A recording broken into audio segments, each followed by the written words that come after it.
अस्सलाम वालेकुम मेरे सादा से पाकिस्तानियों। मेरा नाम रेहान तारिक है और आप मेरा यूट्यूब चैनल और फेसबुक पेज देख रहे हैं। करोड़ हा दरूद आका दो जहां नबी मेहरबा मोहम्मद मुस्तफ़ा सल्लल्लाहु अलैहि वसल्लम पर।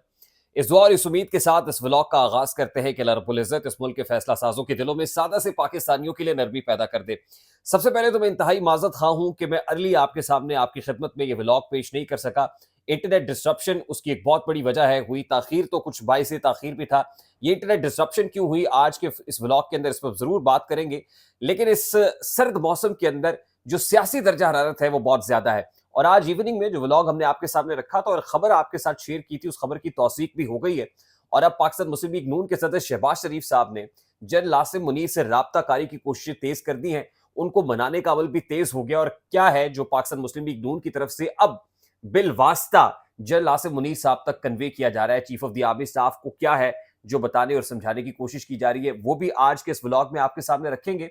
और खास तौर पे पाकिस्तान तहरीक इंसाफ का जो वर्चुअल पावर शो है वो कैसा रहा इसके बारे में भी आपको बताएंगे। और फिर आजम खान जो साबिक प्रिंसिपल सेक्रेटरी टू साबिक वजीर आजम इमरान खान है, उनकी तरफ से 161 और 164 का दिया गया बयान किस तरह इमरान खान साहब के लिए जान खलासी का बाइस बनने जा रहा है, ये भी आज ही के व्लॉग में आपको बताने की कोशिश करेंगे। लेकिन उससे पहले मैं इंतहाई अदब से आपसे रिक्वेस्ट करूंगा कि अगर आपने हमारा चैनल सब्सक्राइब नहीं किया है तो चैनल को सब्सक्राइब कर ले। अगर वीडियो पसंद आए तो लाइक और शेयर करना इसलिए जरूरी है कि हमारा मैसेज ज्यादा लोगों तक पहुंच सके। और अगर आप बेल आइकन प्रेस करेंगे तो ऐसी बहुत सारी वीडियोस तवातुर के साथ बर वक्त आप तक पहुंचती रहेंगी।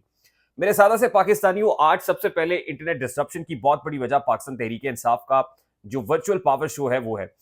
और आपने देखा कि इन द रीसेंट पास पाकिस्तान तहरीक इंसाफ की तरफ से वर्चुअली वो फंड रेजर किया गया हो या वर्चुअल जलसा किया गया हो या वर्चुअल रैली का इनेकाद किया गया हो, पाकिस्तान टेलीकम्युनिकेशन अथॉरिटी की तरफ से इंटरनेट को डिस्टर्ब करने में कोई कसर नहीं छोड़ी जाती है। और पूरे पाकिस्तान के अंदर भट्टा बिठा के रख दिया जाता है, कारोबार का भी, जो आईटी एक्सपोर्ट्स है उनका भी, और पाकिस्तान की ओवरऑल इकोनॉमी का भी। मैं बारहा आपको बता चुका हूं कि जिस वक्त इंटरनेट को बंद किया जाता है सोची समझी प्लानिंग के तहत, तो उससे मुल्क का कितना नुकसान होता है और लोगों का इंडिविजुअल कैपेसिटी के अंदर कितना ज्यादा नुकसान होता है। तो ऐसा ही नुकसान आज हमारा भी हुआ है और यकीनन आपका भी हुआ होगा, आप इस कर्ब से गुजरे होंगे। लेकिन पाकिस्तान टेलीकम्युनिकेशन अथॉरिटी ने अपनी रवायत को बरकरार रखते हुए हमेशा हमेशा की तरह अब एक और रिलीज जारी कर दी और ये कहा है कि तकनीकी खराबी की वजह से इंटरनेट डिस्टर्ब हुआ है, हमारा कसूर कोई नहीं है। खैर, ये तो सिलसिला है जो चलता ही रहेगा और मेरा ख्याल है कि आज़ादी इजहार राय के ऊपर कतगन के मुतरादिफ है। मैं पहले भी ये बात कहता रहा हूं, मैं आज फिर बरबला कह रहा हूं कि आज़ादी इजहार राय पर कदगन लगाने के मुतरादिफ है। पाकिस्तान टेलीकम्युनिकेशन अथॉरिटी की जानिब से बड़ी भोंडी हरकत है जो यकीनन रियासत की इमा पर की जाती है।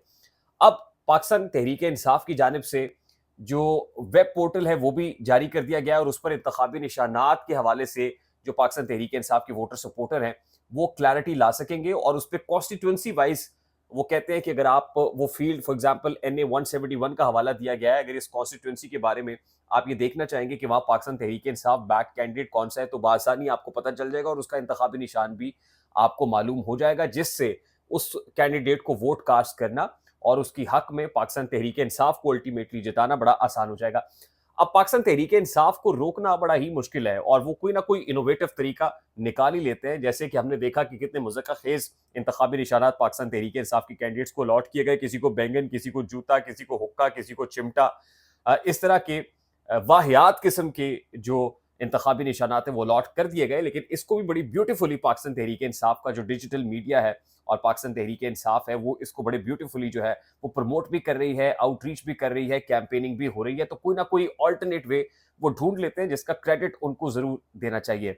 अब पाकिस्तान तहरीक इंसाफ के लिए एक और अच्छी खबर, आजम खान साहब जो साबिक principal secretary to prime minister Imran Khan, साबिक वजीर आजम इमरान खान साहब के थे, उनकी तरफ से जो बयान हल्फी दिए गए थे, उन्होंने ऑल्दो इसकी तौसीक की कि 161 और 164 के बयानात पर उनके दस्तखत मौजूद हैं। लेकिन यहां पर बड़ी एक तकनीकी बड़ी बारीक सी बात है जो समझने की है। अब साइफर केस में इमरान खान साहब अंदर है, सीक्रेट एक्ट की सेक्शन 5 है और उसकी सब सेक्शंस 4 हैं, 1 2 3 4, यानी सेक्शन 5 की आगे 4 सब सेक्शंस है। और उसकी जो पहली सब सेक्शन है उसके अंदर साइफर की गुमशुदगी के हवाले से मामला है। अब साइफर की गुमशुदगी से मुतालिक तो आजम खान साहब ने तौसीक की कि साइफर गुम गया है, उस पर 2 साल की सजा है। लेकिन ये जो 14 साल की सजा या सजाए मौत की बात होती है, ये बाकी मानदा 3 सब सेक्शंस है। इस हवाले से आजम खान साहब ने अपने बयानात के अंदर जो कुछ कहा है वो इनडायरेक्टली इमरान खान साहब को फेवर कर रहा है। इमरान खान साहब को फायदा पहुंचा रहा है। और फिर ये भी बता दें कि मजिस्ट्रेट के सामने जो बयान हल्फी दिया गया था, ऑन कॉन्ट्रेरी जो स्टेटमेंट्स दिए गए हैं अदालत के सामने, वो बिल्कुल मुख्तलिफ हैं। यानी मजिस्ट्रेट के सामने जो स्टेटमेंट्स दिए गए थे उनकी हैसियत कम है, और जो अदालत के सामने अभी जो स्टेटमेंट सामने आए हैं उनकी हैसियत ज्यादा है। और वहीं पर ये जो सीक्रेट एक्ट की दफात के तहत बयानात दिए गए हैं, बड़ी बारीक वारदात डाली गई है।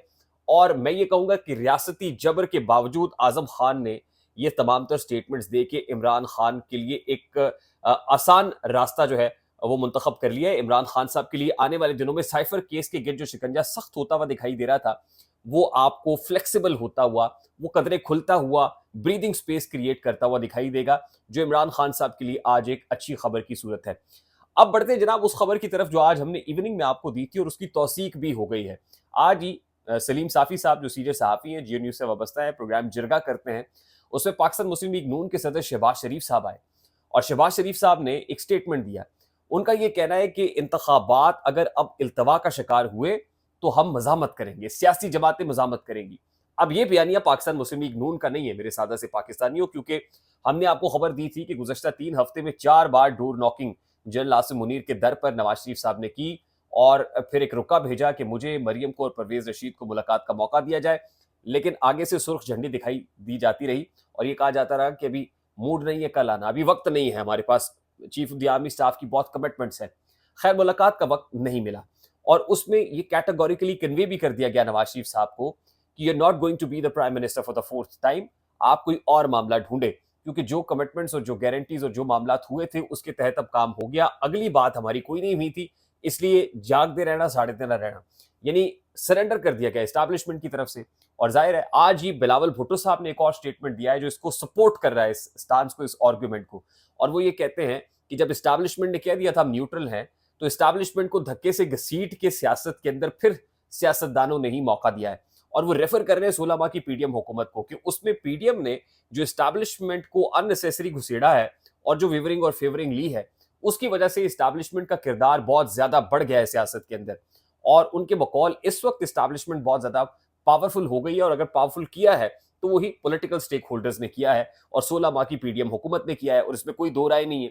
एस्टैब्लिशमेंट अब इतनी तगड़ी हो गई है कि उनको पता है कि उनको नवाज शरीफ की जरूरत नहीं है, उनको इमरान खान की जरूरत नहीं है, उनको इवन बिलावल की जरूरत नहीं है, पाकिस्तान पीपल्स पार्टी की जरूरत नहीं, वो अपनी मर्जी का कोई ना कोई सेटअप लाके खड़ा कर देंगे। और उसमें आपको मैंने बताया था कि 18,000 कैंडिडेट्स में से 12,000 इंडिपेंडेंट कैंडिडेट्स फील्ड है, और उनमें से भी 6,000 ऐसे हैं जो किसी सियासी जमात से ताल्लुक नहीं रखते हैं। तो जिसका कोई नहीं होता उसका खुदा होता है, और हमारे यहाँ जिसका कोई नहीं होता उसके इस्टेब्लिशमेंट होती है, और उसके लिए बाप पार्टी होती है, कभी इस्तेहकाम पाकिस्तान पार्टी होती है, कभी पीटीआई पार्लियामेंटेरियन होती है, कभी पाकिस्तान मुस्लिम लीग नून को तोड़ के काफ बना दी जाती है, कभी पाकिस्तान पीपल्स पार्टी से पाकिस्तान पीपल्स पार्टी पार्लियामेंटेरियन निकल आती है।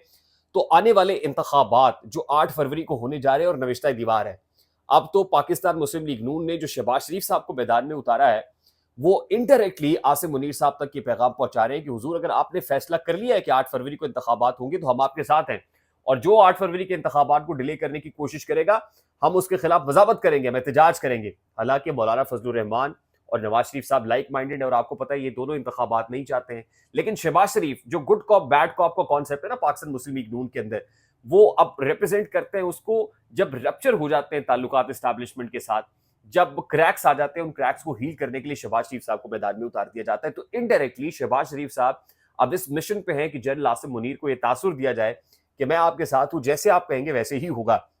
और आने वाले दिनों में एस्टैब्लिशमेंट ने यह तय कर लिया है कि जो भी होगा 8 फरवरी को होगा। एस्टैब्लिशमेंट गंदी नहीं होगी इसको डिले करके। अगर कोई डिले करना भी चाहता है तो अपने बलबूते के ऊपर कुछ ऐसा हो जाए कि जिससे सांप भी मर जाए और लाठी भी ना टूटे। ये एस्टैब्लिशमेंट का स्टांस है। और 8 फरवरी को जो इंतखाबात होंगे वो दर्द सर होंगे पॉलिटिकल स्टेक होल्डर्स के लिए, बड़ी बड़ी सियासी जमातों के लिए, क्योंकि एस्टैब्लिशमेंट के पास हमेशा plan A, plan B, plan C मौजूद होता है। और एस्टैब्लिशमेंट 8 फरवरी को इंतखाबात कराने के बाद जो कैंडिडेट्स उनको जीतते हुए नजर आ रहे हैं और बहुत सारे उससे कमिटमेंट्स भी हैं, उनको अपनी मर्जी की जगह पर भेज के अपनी मर्जी का सेटअप क्रिएट करके सियासतदानों के लिए दर्द सर पैदा करने वाले। और हमारे सोर्सेज भी ये बता रहे हैं कि अब जो भी होगा 8 फरवरी के बाद होगा। 8 फरवरी वाला मामला मुख्तदर हलकों के हाथ तय है, और 8 फरवरी के बाद क्या होना है कमोबेश ये भी तमाम तर मामला तय कर लिए गए हैं। और यही इस वक्त सियासतदानों के लिए एक बहुत बड़ी परेशानी है, और खास तौर पे नवाज शरीफ साहब के लिए परेशानी है, जिसकी वजह से वो आइसोलेट किए हुए हैं, जिसकी वजह से वो, आप यूं कह लीजिए कि क्वारंटाइन किए हुए हैं, जिसकी वजह से वो बीमार भी पड़ने वाले हैं। तो मेरे सादा से पाकिस्तानियों, आज हमारी उस खबर की तौसीक हो रही है जो आज ही इवनिंग के अंदर हमने आपके साथ शेयर की थी, और आने वाले दिनों में जो मामलात हैं वो इंतहाई क्रूशल है, और ये सारी की सारी डोरियां जो है हाफ साहब के हाथ में, हाफ साहब जिधर हिलाएंगे उस तरफ को हिलना पड़ेगा, झूमना पड़ेगा, झूलना पड़ेगा। आई होप कि मेरी बात आप तक पहुंच रही है, मैं आपको क्या कहने की कोशिश कर रहा हूं। बक रहा हूं जुनून में क्या क्या मैं, कुछ ना समझे खुदा करे कोई। आई होप कि मेरी बात आपको समझ आ गई होगी। अगर समझ आ जाए तो लाइक और शेयर करना मत भूलिएगा। अगर आप हमारे चैनल पे नए हैं तो चैनल को सब्सक्राइब कर लें। मुझे रेहान तारिक को इजाजत दीजिए। अपना बहुत सारा ख्याल रखिएगा। अस्सलाम।